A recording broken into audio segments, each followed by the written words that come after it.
హైదరాబాద్ లో MP seat పై ఉత్కంఠ కొనసాగుతోంది. బీజేపీ అభ్యర్థి మాధవీలత ప్రచారం పీక్స్ కి చేరడంతో ఎంపీ అసదుద్దీన్ ఓవైసీ గల్లీ బాట పట్టారు. గతంలో ఎన్నడూ లేని విధంగా ప్రతి గల్లీని చుట్టేస్తున్నారు. చిన్న చిన్న షాపులు ఇంటి దగ్గరికి వెళ్లి ఓటు వేయాలని కోరుతున్నారు. అటు బీజేపీ అభ్యర్థి మాధవీలత ప్రచారానికి తోడు కేంద్ర హోంమంత్రి అమిత్ షా ర్యాలీ, రాజాసింగ్ ఎంట్రీ మాధవీలతకు ప్రచారంలో మరింత ప్లస్ కానుంది. దీంతో అసదుద్దీన్ ఓవైసీ ప్రచారంలో భాగంగా ఓల్డ్ సిటీ గల్లీలను చుట్టేస్తున్నారు.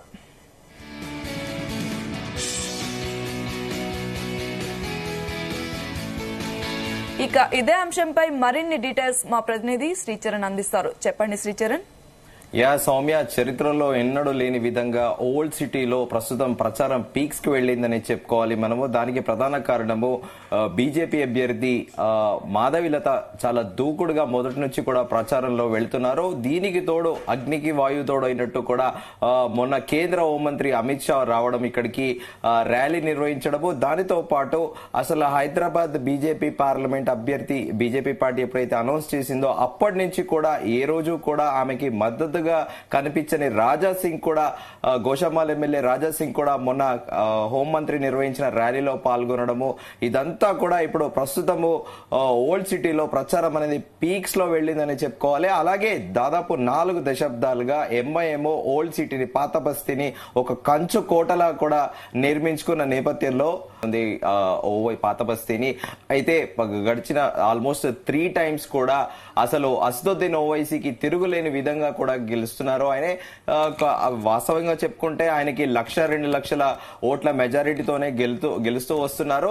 గతంలో కూడా అభ్యర్థులు కూడా ఆయనకి కాంపిటీషన్ ఇచ్చినప్పటికీ కూడా ఆయనే కన్సర్వేటివ్ గా గెలుస్తూ వస్తున్నారు. కానీ ఫస్ట్ టైం మాత్రము పాత బస్తీలో ట్రెండ్స్ అనేటివి మారుతున్నామని చెప్పుకోవాలి. దానికి ప్రధాన కారణము ఎర్లియర్ ఎప్పుడు కూడా అసదుద్దీన్ ఓవైసీ ప్రతి గల్లీకి వెళ్లి మైక్ పట్టుకొని ఏ రోజు కూడా క్యాంపెయిన్ చేయలేదు. కానీ ఈసారి మాత్రము గల్లీ వెళ్లి చిన్న చిన్న షాపుల దగ్గరికి కూడా వెళ్లి మైక్ లో ప్రచారం చేస్తున్నారు. తనకు ఓటు వేయాలని కూడా ప్రచారం చేస్తున్నారు ఓల్డ్ సిటీలో. ఎర్లియర్ ఎప్పుడు కూడా ఆయన యూజువల్ గా జీప్స్ లలో ర్యాలీకి వెళ్లేది, ఆ ర్యాలీలో ప్రచారం చేసేది. కానీ డోర్ టు డోర్ తో పాటు ప్రతి ఒక్క షాప్ కి వెళ్లడం మాత్రము ఫస్ట్ టైం అని కూడా చెప్పుకోవాలి. దానికి ప్రధాన కారణము బీజేపీ అభ్యర్థి మాధవీలత అని చెప్పుకోవచ్చు. ఆమె ఇప్పటి వరకు కూడా సైకలాజికల్ గా ఆమె ఇంకా ఎన్నికలో జరగలేదు, కానీ ఆమె ఇప్పటికే నేను గెలిచినట్టే అని కూడా ఆమె పలుమార్లు కూడా ప్రస్తావించారు. అయితే ఓల్డ్ సిటీలో ఈసారి మాత్రం చాలా టఫ్ ఫైట్ ఉంటుంది. మాధవీలత నుంచి కూడా చాలా టఫ్ ఫైట్ వస్తుంది అనేది కూడా అసదుద్దీన్ ఓవైసీ కూడా ఆలోచిస్తున్నట్లు ఎంఐఎం వర్గాలు అంటున్నాయి. కానీ వాస్తవికంగా చూసుకుంటే మనము ఇక్కడ హిందూ ఓటర్స్ అనేది కంపారిటివ్లీ ఓల్డ్ సిటీలో ముస్లిం ఓటర్లు ఎక్కువ, హిందూ ఓటర్స్ తక్కువగా ఉంటారు. కానీ ఈసారి మాత్రము పాత బస్తీలో అక్కడ స్పెక్యులేటివ్ గా నరేషన్ నడుస్తుంది. అసదుద్దీన్ ఓవైసీతోని విసిగి వేసారిపోయామని, అక్కడ ఎలాంటి అభివృద్ధి నోచుకోలేదు. పాత బస్తీ యువతకు ఉద్యోగ అవకాశాలు లేకపోవడము, విద్యా ఉపాధి అవకాశాలు లేకపోవడం, అలాగే స్కూల్స్ లలో కూడా బేసిక్ ఇన్ఫ్రాస్ట్రక్చర్ లేకపోవడము, ఎస్పెషల్లీ గర్ల్స్ స్కూల్స్ లలో కూడా టాయిలెట్స్ లేకపోవడము, అలాగే అక్కడ రోడ్స్ గానీ ఏదైనా డ్రైనేజ్ అనేది కూడా అప్రోప్రియేట్ గా సీవేజ్ మేనేజ్మెంట్ సిస్టమ్ లేకపోవడము, మున్సిపాలిటీ అక్కడ పెద్దగా ఎంఐడి, హైదరాబాద్ లో ఉన్న ఎంఐడి కూడా పెద్దగా జిహెచ్ఎంసీ కూడా అక్కడ ఫోకస్ పెట్టకపోవడము. దానికి కారణం ఇంకోటి ఏంటంటే అసదుద్దీన్ ఓవైసీ పైన కూడా ఒక అపవాదం ఉంది. ఆయన పాత బస్తీలో అపోజిషన్ వాళ్ళని ఎవరిని కూడా రానివ్వరు, ఎవరు వచ్చినా కూడా భౌతికంగా దాడులు కూడా చేస్తారనేది దీనికి గతంలో కూడా కొన్ని ఉదంతాలు కూడా ఉన్నాయి. కాంగ్రెస్ సీనియర్ లీడర్ షబ్బీర్ అలీ పైన కూడా అక్కడ ఎంఐఎం కార్యకర్తలు దాడి చేసిన విషయం తెలిసిందే. అలాగే గత ప్రభుత్వంలో డిప్యూటీ చీఫ్ మినిస్టర్ తో పాటు హోంమంత్రిగా వర్క్ చేసిన మహమూద్ అలీ కుమారుడి పైన కూడా జిహెచ్ఎంసీ ఎన్నికల సందర్భంగా ఎంఐఎం కార్యకర్తలు దాడి చేశారు. ఇలా అనునిత్యం భయభ్రాంతులకు గురి చేస్తూ ఓల్డ్ సిటీలో ఎవరిని కూడా రానివ్వరనే అపవాద కూడా ఓవైసీ పార్టీ ఎంఐఎం పార్టీ మూటగట్టుకుంది. అసదుద్దీన్ ఓవైసీతో పాటు అక్బరుద్దీన్ ఓవైసీ కూడా ఓల్డ్ సిటీలో ఎవరిని రానివ్వరనేది కూడా ఒక నానుడి ఉంది. కానీ ఈసారి మాత్రము మాధవిలత చాలా టఫ్ ఫైట్ ఇవ్వబోతోంది. అందరు రాజకీయ విశ్లేషకులు ఏమంటున్నారంటే ఆమె గెలిచినా కూడా ఆశ్చర్యపోనక్కర్లేదు, చరిత్రలో కూడా ఒక కొత్త అధ్యాయం మొదలు కాబోతోంది అనేది కూడా అంటున్నారు. దానికి కారణము కూడా మనం చెప్పుకున్నాము. మాధవిలత తన సొంత వేలో కూడా ఎక్కడ కూడా భయపడకుండా ఆమె ఎన్నికల ప్రచారం చేస్తున్నారు.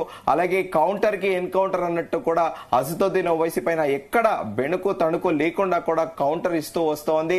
అయితే మొన్న జరిగిన కేంద్ర హోంమంత్రి అమిత్ షా ర్యాలీ, స్వయంగా కేంద్ర హోంమంత్రి వచ్చి ఇక్కడ ర్యాలీ నిర్వహించడము, ఇప్పటిదాకా ఉన్న కొన్ని అనుమానాలు కూడా పటాపంచలైపోయి ఆమె ఇంకా స్ట్రాంగ్ అయిందని చెప్పుకోవాలి. ఆమెకి సైకలాజికల్ గా కూడా మోరల్ గా కూడా అటు హైకమాండ్ నుండి సపోర్ట్ వచ్చింది. అలాగే మొన్న జరిగిన బహిరంగ ర్యాలీలో కూడా జనాలు విపరీతంగా వచ్చారు. అటు పార్టీ శ్రేణులతో పాటు పాత బస్తీలో ఉన్న ఓటర్లు కూడా వాలంటీర్ గా వచ్చి కేరింతలు కొట్టారు. అక్కడ జై శ్రీరామ్ నినాదాలతో పాత బస్తీ మొత్తం కూడా మారం రోగిపోయింది. అలాగే ఆశ్చర్యకరంగా ముస్లిం మహిళలు వచ్చి కూడా హైదరాబాద్ బీజేపీ అభ్యర్థి పైన కూడా పూలు చల్లడం కూడా మనం చూసాము. ఫస్ట్ టైం కూడా అసదుద్దీన్ ఓవైసీకి ఒక టఫ్ ఫైట్ అయితే మాధవిలత నుంచి రాబోతుందని చెప్పుకోవాలి. దానికి ఉదాహరణనే ఇప్పుడు పాత బస్తీలో ఇంటింటికి వెళ్లి, అలాగే ప్రతి షాప్ కి గల్లీలలో కూడా మైక్ పట్టుకొని అసదుద్దీన్ ఓవైసీ ప్రచారం చేస్తున్నారు. కానీ ఈ విషయంలో మాత్రము మాధవిలత సక్సీడ్ అయిందని కూడా రాజకీయ విశ్లేషకులు అంటున్నారు. ఎందుకంటే హైదరాబాద్ పార్లమెంట్ ఎన్నిక అనేది ఎప్పుడు కూడా అసదుద్దీన్ ఓవైసీకి ఒక కేక్ వాక, అక్కడ అసదుద్దీన్ ఓవైసీ గెలుస్తాడు. అభ్యర్థిని ఎవరు నిలిచిపెట్టినా కూడా పెద్ద ప్రభావం చూపెట్టరు అన్న చందన కూడా ఉండేది. గతంలో పాత బస్తీలో అలే నరేంద్ర, బద్దం బాలరెడ్డి ఇలా హిందుత్వ అజెండాతోని, హిందుత్వ ఐడియాలజీతోని పనిచేసేవారు. ఎప్పుడైతే వైఎస్ రాజశేఖర రెడ్డి ముఖ్యమంత్రిగా ఉన్నప్పుడు డీలిమిటేషన్ లో భాగంగా అక్కడ కాస్త హిందూ ఓటింగ్ అనేది తక్కువైపోయి ముస్లిం ఓటర్లు ఎక్కువ అవడంతో ఇక అసదుద్దీన్ ఓవైసీకి 2004 తర్వాత నుంచి కూడా ఇంకా కేక్ వాక్ అయిందని చెప్పుకోవాలి. కానీ ఈసారి మాత్రము ఫలితాలు కూడా తారుమారయ్యే అవకాశాలు ఉంటాయని కూడా చెబుతున్నారు. దానికి తోడు కూడా కొంతమంది కూడా ఇది కూడా ప్రచారంలో ఉంది, దీన్ని మనము అథెంటిక్ గా తీసుకోకూడదు, ఇది ఒక ఊహాగానాలే. అక్కడ మోస్ట్ ఆఫ్ దెమ్ ముస్లిమ్స్ ఎవరైతే ఉన్నారో అసదుద్దీన్ ఓవైసీతోని ఎవరైతే అన్హ్యాపీగా ఉన్నారో వాళ్ళందరూ కూడా నోటాకి పోతారనేది కూడా విస్తృతంగా ప్రచారంలో ఉంది. దానికి తోడు ఇప్పుడు ఎంబీటీ కూడా డిఫెన్స్ లో పడి ఫస్ట్ టైం ఎంబీటీ కూడా క్యాండిడేట్ ని నిల్చోబెట్టలేదు. ఎంబీటీకి ఎంఐఎం కి బద్ద వైరుధ్యం ఉంది గడిచిన 3 దశాబ్దాలుగా.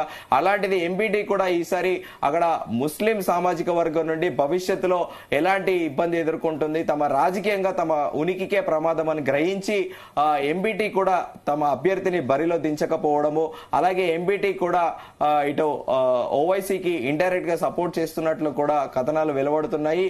కానీ బీజేపీ నుండి మాత్రము ఎన్నడూ లేని విధంగా మాధవిలత మాత్రం రేసులో దూసుకుపోతున్నారని చెప్పాలి. ఆమె స్పీచ్లు కానీ ఎక్కడున్నా కూడా ఆమె ప్రధానంగా పాత బస్తీలో గడిచిన 40 ఏళ్లుగా ఆ మురికివాడలో ఉన్న పాత బస్తీ గురించి ఆమె మాట్లాడుతుంది.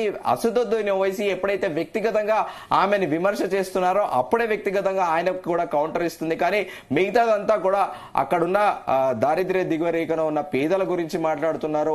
అలాగే అక్కడ వాళ్ళకి కావాల్సిన మౌలిక సదుపాయాల గురించి మాట్లాడుతున్నారు.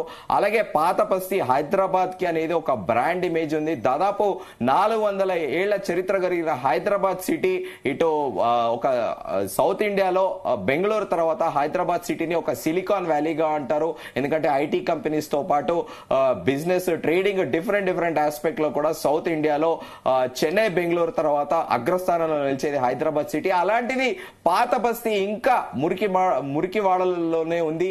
ఆ పాత బస్తీని నేను మారుస్తాను, ఇక్కడ ముస్లిం యువతకు విద్యతో పాటు ఉపాధి అవకాశాలు కల్పిస్తానని కూడా పదే ప్రచారంలో ఆమె ప్రస్తావిస్తున్నారు. అలాగే ఈ అసదుద్దీన్ ఓవైసీ ఏనాడైనా కూడా ఇక్కడ పాత బస్తీని పట్టించుకున్నాడా? ఏ రోజు కూడా ఆయన స్వార్థంగా మత విద్వేషాలు రెచ్చగొడతాడు, ఆయన ముస్లిం కమ్యూనిటీ నుండి ఓట్ ఎక్స్పెక్ట్ చేస్తాడు, కానీ ఇక్కడ వాళ్ళ గురించి ఏనాడు కూడా పట్టించుకునేది లేదు. అలాగే ఇక్కడ నుంచి హైదరాబాద్ నుంచి దుబాయ్, అరబ్ కంట్రీస్ కి మైగ్రేట్ అవుతున్నారు చిన్న పనులకి. ఎస్పెషల్లీ యువత కూడా క్యాబ్ డ్రైవర్లుగా వెళ్లి దుబాయ్ లో పనిచేస్తున్నారు. అదే వాళ్ళని ఇక్కడ ఎడ్యుకేట్ చేసి వాళ్ళకు జాబ్స్ ఇప్పిస్తే ఇక్కడ లోకల్ గా ఉంటారు కదా అనేది అనేది కూడా మాధవిలత వాదన. కానీ ఓవరాల్ గా చూసుకుంటే మాత్రము మాధవిలత ప్రచారంలో ముందంజలో ఉందని చెప్పుకోవాలి. ఎందుకంటే అసదుద్దీన్ ఓవైసీ చాలా కాన్ఫిడెంట్ గా ఉండే బిఫోర్ కూడా ఆమె అభ్యర్థిగా ప్రకటించినప్పటికీ కూడా పెద్దగా ఆయనే నాకు ఈసారి కూడా కేక్ వాక్ గా ఉంటుంది, నేనే గెలిచిపోతానన్న కాన్ఫిడెన్స్ ఇనిషియల్ గా ఉండే. కానీ ఎప్పుడైతే మాధవిలత ప్రచారం పీక్స్ లోకి తీసుకెళ్లిందో అప్పటి నుంచి అసదుద్దీన్ ఓవైసీ కూడా రోడ్ల మీద ప్రతి ఇంటింటికి వెళ్లి ప్రతి షాప్ దగ్గరికి వెళ్లి పాదయాత్ర చేస్తూ కూడా ఆయన మైక్ లో ప్రచారం నిర్వహిస్తున్నారు. మరి చూడాలి రానున్న రోజుల్లో పబ్లిక్ ఎలాంటి మ్యాండేట్ ఇస్తారో. హైదరాబాద్ లో ఒక కొత్త చరిత్ర, హైదరాబాద్ పార్లమెంట్ నియోజకవర్గంలో మాధవిలత ఒక కొత్త చరిత్ర సృష్టించబోతున్నారా అనేది మనకి మే 13వ తేదీన పోలింగ్ జరుగుతుంది. జూన్ 4వ తారీఖున మనకి ఫలితం అనేది వెలువడుతుంది. సౌమ్య.